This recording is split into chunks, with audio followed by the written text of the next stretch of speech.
This is just one piece of a multi-part course. If you're interested in more, check out tunefiles.com. We now want to auto rig and then go in and assign layers to the new rig. Auto rigging allows us to connect the bones together appropriately. This is something you can do manually. However, Duik does have the ability to auto rig, especially since we are using a default hominoid structure. And so to auto rig, what we first need to do is select all of the skeleton bones. So starting with hips, scroll all the way up, we can hold in shift and click on heel 2 to select all the bones. Next, open up Duik, go to your links and constraints section, and then underneath, the first option is auto rig and IK. So we're just going to click on that, and this can take a few moments. But basically, it's going to go in and do kind of what it did with the bones. It's going to create some new structures and then add some functionality to it. Once it's done, we can come back here and you'll notice that our layers have been expanded out. The easiest way to do this is to click on any of these layers on your list, use Control A or Command A to select all layers, and then either hit U or click on an arrow, and that will downsize all of the layers. And now we have this going on, which is easier to overview and look at. So essentially what happened here, we created some new layers. You can see there's some null layers here, and we don't have to worry about those. But what this did is create some new shapes that we can use as controllers. And you'll notice, for instance, one of them looks like a head. Another looks like a hand, pelvis, foot. These are actually the layers we'll be using to control the animation. You can use your bones if you wish. However, it really is the main attraction to come in here and, for instance, grab the hand and just move it. And you can see that the arm bones are moving along with it. Now, of course, the layers are not, but that's what we're going to be tackling here next. So you can go through and play around with this again. You can see when we move the pelvis, for instance, the knees bend, the arms bend along with it. Everything looks natural and good. We essentially just need to go in and link it all together.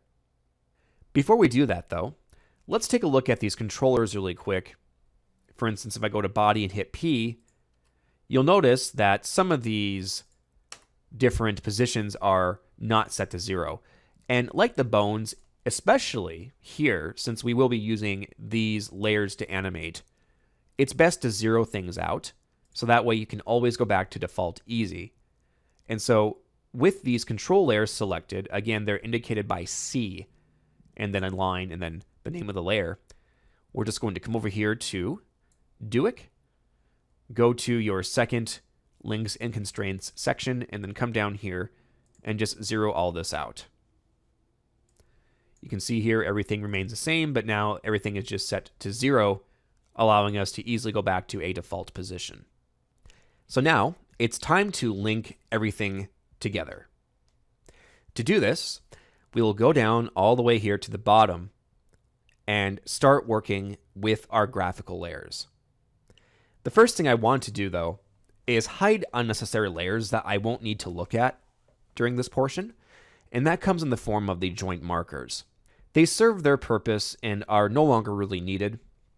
So I'm just going to come in here and select them all, hide them, and then come in and we're just going to make them shy. So that way we can remove them from the list of layers and just make it easier to work with. So now we can click on that shy button at the top. That will clean things up a bit here. And then we can come down here and start with the head and just work our way down the list of layers. And so when you link your layers, you don't want to link them to the controllers. In fact, at this point, if you want to go in and lock these, you can, so that way you don't accidentally interact with them. Remember, the controllers are labeled with C, the skeleton, the bones are labeled with S. And if you want, you can go in and rename these if you wish. But since this is the default naming structure, I'm just going to stick with it. So starting with head, there are 2 ways you can link your layers. The first is using the pick whip, which I'll do here. Just click and drag on the pick whip and go up to the skeleton bone and release. you'll see here it's now marked as head. The second way to link up a layer is to select it from the drop-down menu. Now, left forearm is going to be assigned to forearm 2. Anything on the left side, the character's left side, this is indicating his left arm, is going to be labeled with 2. And so if I come over here, just to show you a different way, we can hit the drop-down menu, locate number 29, forearm 2, click on that, and it's been assigned. Then we have the left bicep, and again, this is going to be named a little bit differently compared to the bones, but I did that on purpose, just so you can see that we can do it this way. So the bicep refers to the top portion of the arm, and if you come over here and look and click, you can see here that arm is in fact the top bone. And so we're just going to link the bicep, the left bicep, up to arm 2. Your foot will be linked to foot 2. So just drop this menu down and locate S foot 2. Remember, not C foot 2, but S foot 2. The controller layers are not what we're dealing with right now. And then you have your left hand. This will be hand 2. So just come in and look at your list here. And again, my screen resolution's not really ideal for this, but we have hand 2 right there. Just click on that. And then there is left thigh. So S thigh 2 right there. We have the calf. So S calf 2 is also located right here. You have the ankle. Now the ankle is something that we just did for ourselves. There's actually nothing assigned to that within Duik.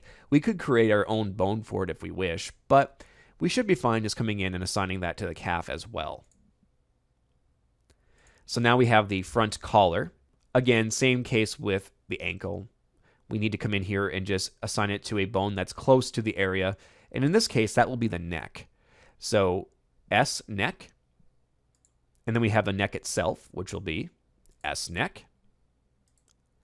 The belt, we can assign the belt to the hips, since that's the closest to where it should be, or either that or the bottom torso. But we'll do the hips for right now. The back collar will also be assigned to the neck. You have the coat layer. We'll have that hang off of the top torso. That makes the most sense. And so the top torso is spine 2 in this case. It goes from the bottom up. So hips, lower torso, upper torso, neck, head. So spine 2 is the one we want to select there. Torso top is also going to be spine 2. Torso bottom will be spine. Pelvis will be hips. Right foot is now going to switch over to just the foot without a number 2 behind it. And so we just got to come in and find S foot. And the same is going to go for all of these now. So the thigh is just going to be S thigh, no 2. You have the ankle. We'll go in and put that to S calf. Same with right calf. We'll set it to S calf. The right bicep will be set to S arm. The forearm will be set to S forearm. The back hair will be assigned to the head. We might make a bone for this later on in the course, so that way we can add some physics to it. But for now, it makes the most sense to attach the hair, the ponytail, to the head bone. And then we have the last piece right here, which is the back hand, which is the right hand. In this case, it will be just S hand, just like that. So now we have all of that set up, and we can come in here and give it a test by simply clicking on one of these controllers, such as the hand controller, and moving it around. And you can see here the arm is tracking and moving along with it. And that's good. So the goal here now is to go through and just test all these really quick, just to make sure they're moving. And again, if you're having issues, if like, for instance, this bend isn't doing quite what you want in terms of direction, we can change that. So don't worry about that stuff.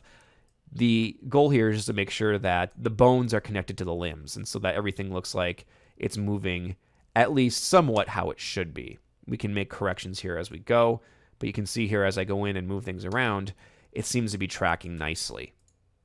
You can even come in here and rotate the head. Just click on that head bone and hit rotate, and we can go like that. Also looking good. Okay, so now we have gone in. We did some auto rigging and assigning. So this is looking good. We can pause here, and up next, we'll focus on some final refining we can do for this, and then move on to puppet pin rigging. To view the rest of this course or gain access to the source files, visit tunefiles.com.